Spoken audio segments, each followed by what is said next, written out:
Hey YouTube, welcome back to the Hotshot Haven, man. Coming to talk to you a little bit more about these issues with the 19 and 20 Dodge Ram with the Cummins high output engine in it. Most commonly found in the 35, 45, 5500 range of trucks, but also same has been holding true, but in lesser values for the 2500 series of that truck.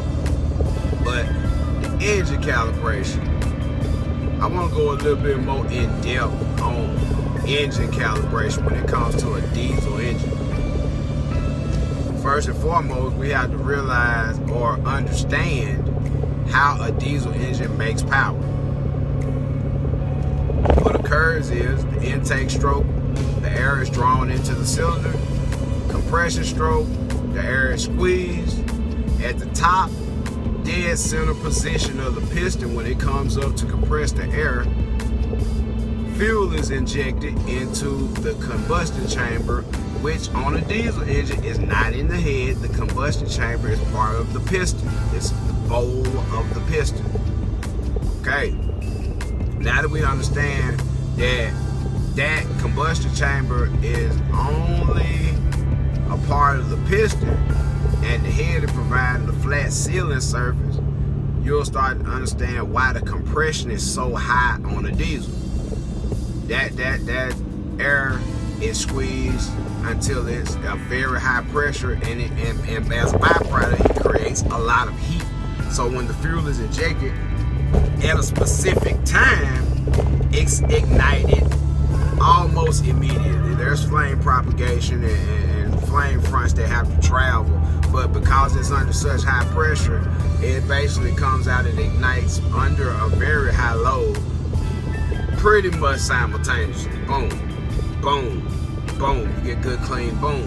So, you know, what they did to soften that boom, boom, boom, especially at low RPMs, was what they call pre and post injection or pilot injection. And that's, instead of opening the injector one time for the complete amount of fuel that's necessary and getting that boom, you open it up for a short period of time, actually before it should ignite, right at the time it should ignite, and right after the time that it should ignite. So there's actually 3 injection events happening at a low RPM state on this engine, which is good for quieting the motor down. You can really get the engine quiet. And, you know, as a consequence, EPA and regulation, where they're trying to get your fuel mileage up, they run a really lean mixture right there. And that's no problem. Dodge has been doing that for years, you know what I'm saying? And that's just an idle state where it's a pretty lean mixture. And as a result, you know what I'm saying, once you add throttle to it, it picks up and it gets to the actual ratio that it should be. And when that occurs, you get a small poof of black smoke, because it's actually fueling the motor as it should be.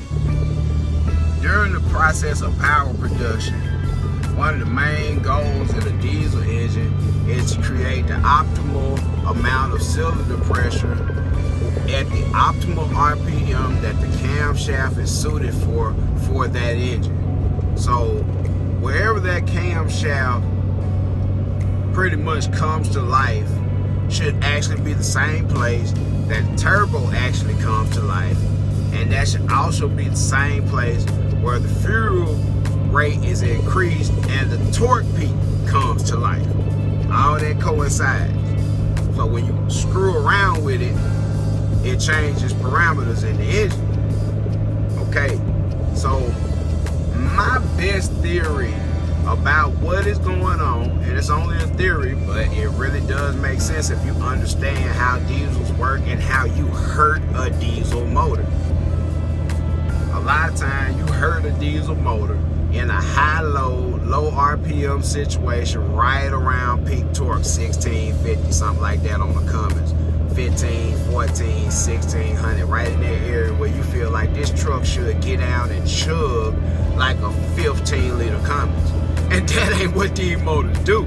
that ain't what they really do. They got a number down there that's great. You can come across that torque number and go above and beyond, and that's where your horsepower comes in. But these engines aren't semi-motor. They're built on the same architecture, but the displacement doesn't let you lug this motor at 1200 RPM, 1400 RPM. No matter what the train calibration says, and it has you lugging the motor at 1650 in 6 gear, at 1850 in 6 gear, you know, doing 50, 55 miles an hour with a 410 rear end. You know what I'm saying? And therein comes the problem of parts, because at that state your engine is probably running at 70 to 80% load with weight behind it at least 90% of the time, and the other 10% of the time it's running at 100% load because of the low RPM, and it's sitting right there at the major torque peak where the cam has come alive, the turbo is on deck, and get what, fueling is at an all-time high in the motor, so cylinder pressure and heat is also at an all-time high right there at peak torque. You know, I advise people to drive the truck right above peak torque, right around 2,000 RPMs. When you load it really heavy, pick the gear that puts you at 2,000 RPM at your correct road speed that you should be going, and you get that engine out of a bind. You get that engine out of the area where it's working to its limits, and you actually allow the crankshaft through momentum to propel the truck instead of purely off these injection events. Okay, so let's go back to these injection events. If you want to create torque in a diesel, you have to bring on a cylinder pressure rise that at peak torque RPM is all in. Also, to get this torque rise to occur, you must advance the injector timing. Injector timing is the degrees before or after top dead center on which the injector initiates firing. So as the RPMs increase, you want to actually advance that as a product of actually having less time to do what has to be done as far as intake, combustion, power, exhaust stroke.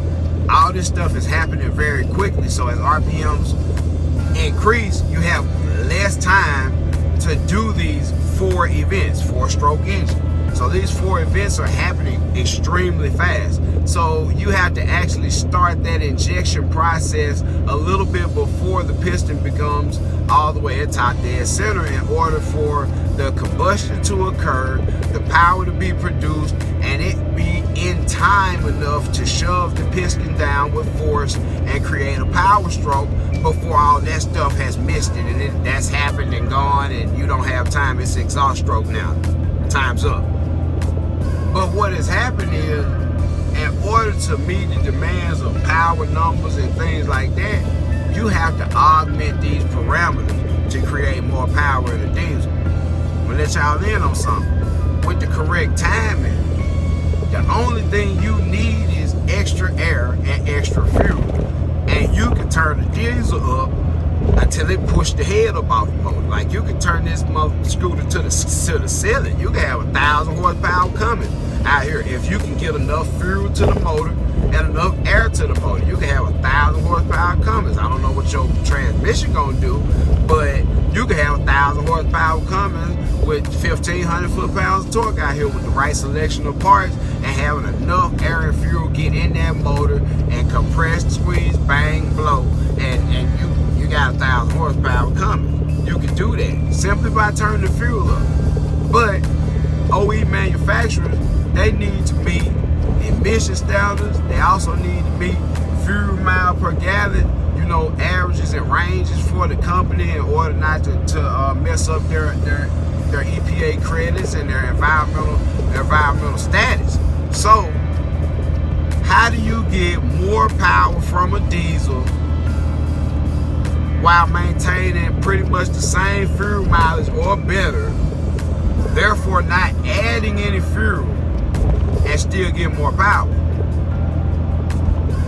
But if you know diesel, you know one way to add more power, which is closely in my mind is not recommended, and that is advancing the injector timing very early in the RPM range. And what it does, it gives you a significant bump in torque.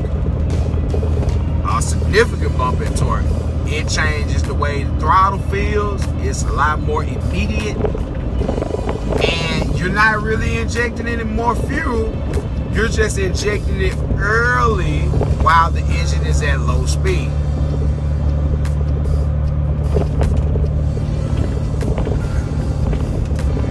That's bad, y'all. That's bad.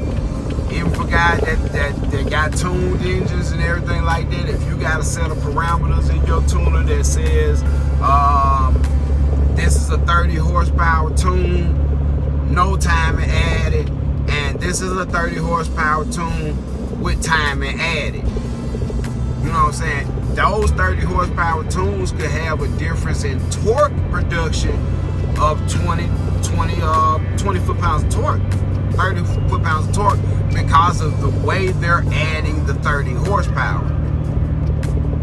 And that's where we get into a bind with the OE manufacturer, because they didn't add fuel because the mileage didn't drop. We know they didn't add fuel. So the only other way is to advance this injection timer early, create a really good torque number down low. And as we know, horsepower is only a mathematical calculation. Torque can be calculated, twist can be calculated. Horsepower is an equation of RPM and work over time. Time over everything. So, if horsepower is a measure of work over a period of time, and RPM, the higher you rev a motor and you can sustain that, the higher your horsepower number will be. So what you do is, your mathematical basis would be the torque figure. So that comes in really hard and early down low. And if you're able to carry the RPM under boost through the power production as a Cummins motor would, your horsepower number will change. It may not be super big, but your torque number will be. The torque number will be. So you'll be able to offer 1,050 horsepower out of an engine that normally puts out 900 foot-pounds of torque. You'll be able to offer 1,050 foot-pounds of torque out of an engine that normally, same motor, now different calibration, puts out 800 foot-pounds of torque.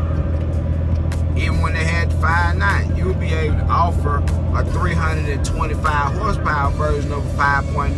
That's the exact same engine as last year, different calibration. Torque curve comes in a little sooner, torque rise comes in sooner, and it's a much peppier engine, you know.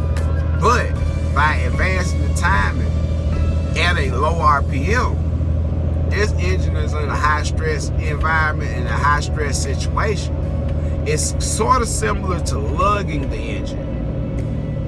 Very heavy load, low RPM. It's the same situation. And we know that lugging the engine will break the oil film and make the bearings come in contact with the crankshaft terminals. It will create a knock. It will create an engine knock. It will weaken the connecting rod. It will spin bearings. It will fuck a crankshaft up. Because even though a diesel engine operates on detonation, it is still a controlled detonation event. There's no spark to initiate it, so it's just a squeeze and a boom, but the timing of it is so controlled that it actually produces work instead of putting the engine into a high pressure bind at low RPM. But what that does is, when the engine comes up, when the piston comes up towards top dead center and it fires early, that burn starts to initiate. It actually starts to push the piston back against itself. But because it's so far up in the stroke and it's almost parallel, everything is almost straight up in the line and it's about to catch that second part of the swing and go down, it's not gonna back that piston up. It's just gonna crush the hell out of the piston, the bearings, and all that stuff goes down and get transferred into the crankshaft and the crankshaft main and rod bearings. Every time it does that. Now, we got to understand the math on RPM. For every revolution of the crankshaft, the piston goes up and down, up and down. So, it rotates, it's up, it gets halfway, it's down. It gets halfway back up to the top, the piston is up again. So that piston went down and up. And in the midst of going down and up, at the top, it stopped. The piston stopped. The crankshaft kept going, but because of this angle at the top, where the piston really is at top dead center, and there's a 12 point right there, that's a point in time where that piston is stationary. And that might not mean anything, but if you have a serious amount of load on that piston when it comes up, and it doesn't have a way to go down, and it's a mechanical link from the top of the piston to the crankshaft throw that it's connected to, and there's a film of oil that's 2/1000 of an inch thick, human hair, maybe 3,000 if you got a little clear. That's gonna crush that film of oil immediately, and the bearing's gonna touch the crankshaft right there in that spot. It's gonna do it. As you do that, you start to file away materials that you can't see. This stuff is small.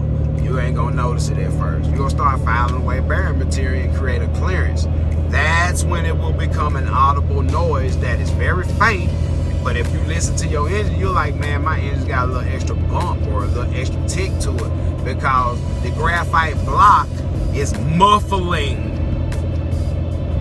It's muffling the ride knob. That's why you can't really pinpoint it. Sometimes you'll think it's an exhaust leak or something down there by the turbo ticking. Something ain't right over there on that passenger side. You can't quite make it out. But it's the new oil, composite oil pan, and the graphite block that's actually muffling the sound that normally would be tick, tick, tick, tick, tick, tick, tick, tick, tick, tick, tick, tick, tick. It would be like tick, tick, tick, tick. It would be off from the normal sound of the engine, but you're not gonna recognize it because the block is insulated now. That's why your truck's so quiet. Compacted graphite, it's a muffler. It's great material for a block, but it's also a sound deadening material. So that's what it does. You won't hear it. It'll just be doing it and doing it and doing it and doing it. And before you know it, the crankshaft bearing will have play in it. And if you know about forces, if you give an object with a lot of force on it, a running head start, those forces multiply. That's the difference between running, jumping, and dunking a basketball and standing up right under the goal and jumping straight off vertical. Vertical is good. You can put a lot of force in it straight off vertical. But a running head start with a leap, you can actually put more into it. So that momentum will actually carry you forward as well as up. And it's easier to dunk a ball in a basketball goal running head start than it is straight vertical. So same thing. If you give this rod and bearing a running head start into smashing into this crank with the forces that are being applied, it's gonna break a rod. It's gonna break a rod. It's gonna spin a bearing. It's gonna chop a bearing up. But that momentum that it's able to gain by the clearance and the tolerance that's created by this bashing of the bearings, it beats the rod to the brakes. Like I said, this is coming from advancing the injector timing. That's why everything that's going on, they just call you back in and do a reprogram. And most times, if the motor hasn't experienced that for too long, it could be saved. But I will say this, regardless of how long it's been doing it, if it's been doing it and they reprogram that engine, you can go change the oil and flush it and do all that stuff right there. But the life expectancy of that engine has been significantly decreased. Believe me. Those type of situations right there, they don't rectify themselves without rod bearings and some crank polishing and all that going on. You just creating a situation where it shouldn't get any worse, but you already induced momentum into this slack. So it's not gonna get any better. It's gonna smash the bearing and it's gonna eventually spin. It may be a year down the road when you're out of warranty and they can plausibly deny any responsibility because hell yeah, we fixed that months ago and you were good and you drove 30, 50, 100,000 more miles and it finally blew. That's just your fault right there. And that's what they're gonna say. You know what I'm saying? So just be aware that when you go back in and they're like, okay, we're just gonna reprogram it, flash the new update to it, and yada yada yada. That's what they're doing. They back a timing out of the motor. The motor may be a little lazy. They may go to a revised program like they had in the 18, put a little more fuel back in the motor, and put the ignition time back where it was at first before they start blowing these motherfuckers up. You know. So like I said, it's just another thing I just like to talk about a little bit because there's a lot of insight into the Cummins engine that over the years I developed. I built a couple of Cummins motors, and it's just the way that it's done is so foolproof that only a tuner can fuck it up. I'm telling you, these motors so foolproof. Only a weird ass tune can fuck these engines up.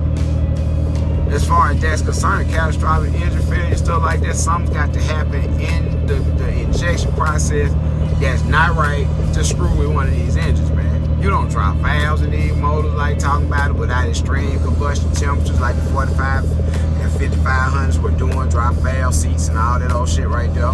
But that's a bad tune. You beat the valve seat out the head. You know? So, like I say, it can be a factory bad tune. And like I said, that's just something that in the midst of running the exhaust brake, in the midst of having emission systems on there, in the midst of pulling over and beyond sometimes what the truck is capable of doing and expecting that, you know, because you bought a new truck and that shit should be proven. They've been doing it forever. That tune in that truck should be safe to do whatever, and it just isn't.